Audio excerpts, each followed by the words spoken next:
ചരിത്രപ്രസിദ്ധമായ ഏങ്ങണ്ടിയൂർ ആയിരംകണ്ണി ക്ഷേത്രത്തിലെ പൂരമഹോത്സവം ബുധനാഴ്ച ആഘോഷിക്കും. ഒരുക്കങ്ങൾ പൂർത്തിയായതായി ഭാരവാഹികൾ അറിയിച്ചു. ഉത്സവ ദിനത്തിൽ രാവിലെ പള്ളിയുണർത്തൽ, കണി കാണിക്കൽ, അഭിഷേകം, ഗണപതി ഹോമം എന്നിവയുണ്ടാകും.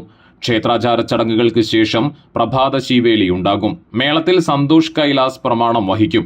ഉച്ചതിരിഞ്ഞ് നടക്കുന്ന കൂട്ടിയെഴുന്നള്ളിപ്പിൽ 32 ഗജവീരന്മാർ അണിനിരക്കും. തിരുവമ്പാടി ചന്ദ്രശേഖരൻ ദേവിയുടെ തിടമ്പേറ്റും. തൃപ്രയാർ അനിയന്മാരാരുടെ നേതൃത്വത്തിൽ 101 മേളക്കലാകാരന്മാർ പങ്കെടുക്കുന്ന ചെണ്ടമേളം അകമ്പടിയേകും. വൈകിട്ട് ദീപാരാധന, തെയ്യം, കാവടിവരവ് എന്നിവയുണ്ടാകും. കൊടിയേറ്റ ദിവസം മുതൽ ഉത്സവ ദിവസം വരെ എല്ലാ ദിവസവും നെയ്കൊണ്ട് ചുറ്റുവിളക്കും നിറമാലയും ഉണ്ടായിരുന്നു.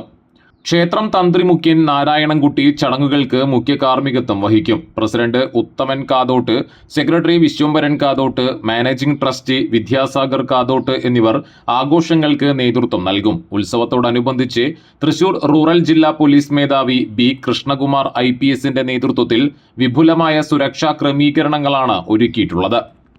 നാളെ ചരിത്രപ്രസിദ്ധമായ ശ്രീ ആയിരംകണ്ണി ക്ഷേത്രത്തിലെ ഉത്സവം നടക്കുകയാണ്.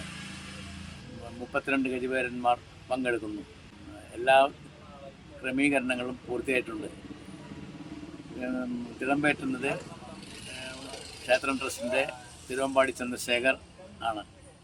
ഇതിൻ്റെ ഭാഗമായി സുരക്ഷാ ക്രമീകരണങ്ങൾ എല്ലാം പൂർത്തിയായിട്ടുണ്ട്. പോലീസ് ബന്ദോബസ്ത് ശക്തമായിരിക്കും.